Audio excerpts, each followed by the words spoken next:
Flamingo and KreekCraft have some drama, a huge developer might have been scammed, and so much more insane news and drama. So if you're new, please subscribe to us, get closer to 400,000 subs. Thank you, and let's get into it. So let's start with a super weird situation. You've probably seen other YouTubers talk about this, but there's an update to the situation. So if you weren't aware, a few days ago, Preston, the dude behind Pets and Mechs and like big games in general, launched a free Roblox game for 1 million Robux. And how the game worked was really simple. You join the game and you click and then you get a random number, like any number in the world I guess. And whoever gets the lowest number in like 3 days wins 1 million Robux. And obviously with it being Roblox, it doesn't come without drama. And also in the game there's a live leaderboard, so you know like how close your role is going to be to the first spot. And this is where the drama kind of stemmed from. Because the person who was first a lot of people are suspicious of. And so many YouTubers and players flocked to call him out. If you're wondering why people think he's suspicious, firstly it was an alt account that was literally just made. So people assume like maybe they were hacking. And also the person literally changed their name to haha I won 1 million. Just kind of mocking people and joking around. And overall people thought it was really suspicious how the person joined Roblox on like alt or like just a few days ago and already won. People thought they had to be hacking or something fishy was involved. And yesterday Preston announced a winner and it was, well, the person. Which made a lot of people mad, but then Preston followed up saying that it was all a mistake at the end. Somehow the servers glitched and they didn't get the right number, so that person was actually second. And in the first place winner was actually someone normal. So everyone was calling out this guy for like scamming and hacking or whatever, but it was all just a misunderstanding. The game itself actually just failed to count it correctly, which people actually seem happy about because it's actually like a real player, like a normal player, not just some like random alt account that was kind of suspicious.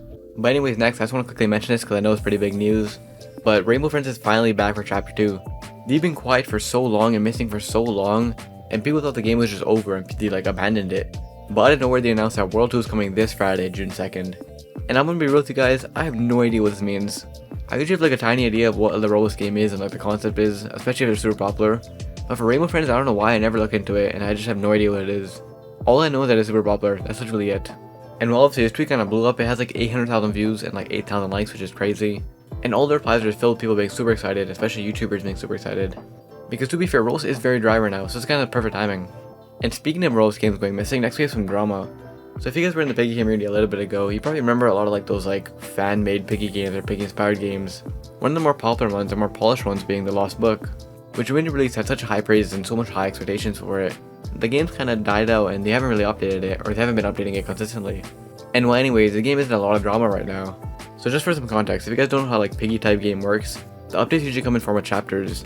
So each update they release like a new chapter, and that new chapter will be like a new map and a new like evolution to the storyline or whatever. And since this Piggy game doesn't really update, a lot of people have been patiently waiting and excited for their new chapter, which will be chapter 4. And well, they just announced that they're not going to be doing that. They mentioned that they're going to cancel it and they have new plans for like an open world type game, which made people so upset and everyone's super mad at the game and the devs. Because people are so excited for chapter 4, people were waiting so long for chapter 4, and then now just announced that they're not doing it. So obviously it is a really big upset. Especially since the game rarely updates. Like imagine waiting for just an update in general, and like they just say, oh it's not coming by the way.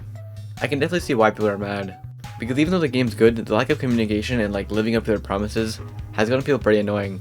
If I remember correctly, when the game like started to release, they said to do like weekly updates or whatever, or something like that. They said to do like consistent updates basically. And well, from what we've seen, they haven't been doing that. It's come to a point where people just got sick of it, which I can kind of see where they're coming from. Like no hate to the dev or whatever. Obviously stuff like this takes time, and it probably wasn't an easy decision to make. And even though the fans wanted chapter 4, they probably canceled it for a good reason. Overall though, some big drama surrounding that game. But anyways, lastly we have even more drama, a lot of drama today. And this time it's a bit different. So a few days ago, Flamingo uploaded this video called Rigging the Roblox Awards. And for the majority of the video he's just messing around and like trolling, but for the last few categories he actually gave some serious takes. And his drama starts when he gave his take on the best video star this year. For best video star, one name that's gonna keep coming up is KreekCraft. He's one of the biggest Roblox YouTubers and like everyone and their mom is probably going to vote for him.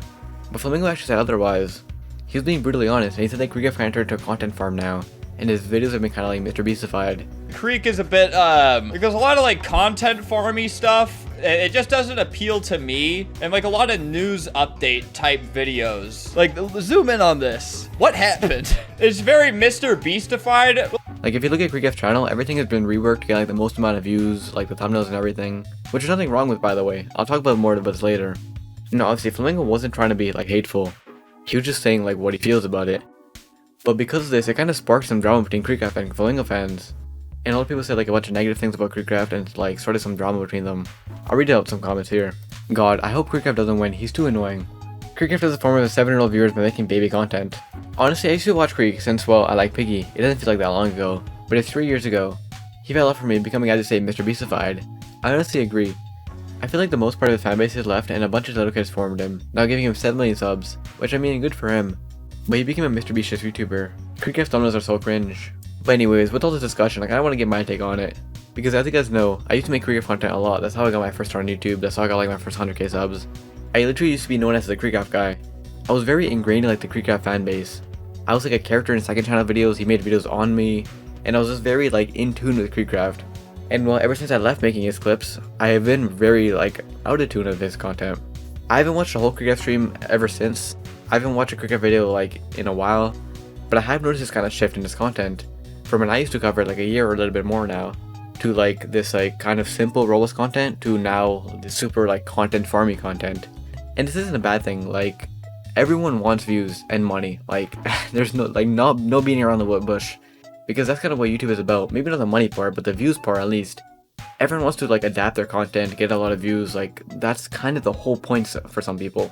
And obviously the biggest way to grow as a YouTuber is to follow trends and be like on top of everything. So even though KreekCraft's content shifted a lot, he's just kind of playing up to what like the algorithm wants nowadays and what people want to see. So even though his content kind of got like dumbed down in a sense, or Mr. Beastified as people say, it's kind of a smart move in the end of the day. He can definitely go back to the older style of content, but he wouldn't be as big. That's just a fact. And I mean, for me personally, like, I feel like the newer content just doesn't appeal to me anymore. I feel like they are very catered towards kids now, like little kids. Like, the content to me just got kind of boring. Like, I don't really enjoy watching it anymore. Not that it's bad per se, it's just like doesn't appeal to me anymore. I also agree with the whole thumbnails thing. Like, the thumbnails are kind of wild now. They kind of look very like dystopian. But like I said, it's what works, and it's kind of what you have to do as a YouTuber. You have to adapt to the current situations. So I think despite KreekCraft kind of turning into a content farm now, like, it makes sense business wise, I guess, and it's a smart move from him. KreekCraft is literally one of the biggest Roblox YouTubers in the world right now, and one of the biggest live streamers in the world, not even just Roblox. So obviously something's working. And also respect Flamingo for giving his honest take, because a lot of people are like scared to say stuff like this, like to get hate and whatever, but Flamingo just said it how it is, and I respect that. And overall, let me know what you guys take on this, because even though Flamingo's bringing this up now, this isn't like a new thing. Old KreekCraft fans and I guess new KreekCraft fans have been complaining about this for a while now. And the biggest complaint I always see is people always like trashing the thumbnails, which I kind of agree with. Like I said, they do seem very weird and just out of place. Like, half the time it doesn't even look like him. It looks very weird if you like look closely. So actually I'm curious for you guys like honest opinions on this, because I have been seeing like a lot of hate to KreekCraft because of his content shift and whatever. And it's very like divided. Some people like it and think it's good, and some people think it's bad. Like I explained, I'm kind of in the middle. I think the content is kind of a bit weirder now and content farmy, but it is smart like business wise, and what he's doing is like very good for him. And if you guys enjoyed, check this video where a YouTuber kind of came back. I'll see you in the next one.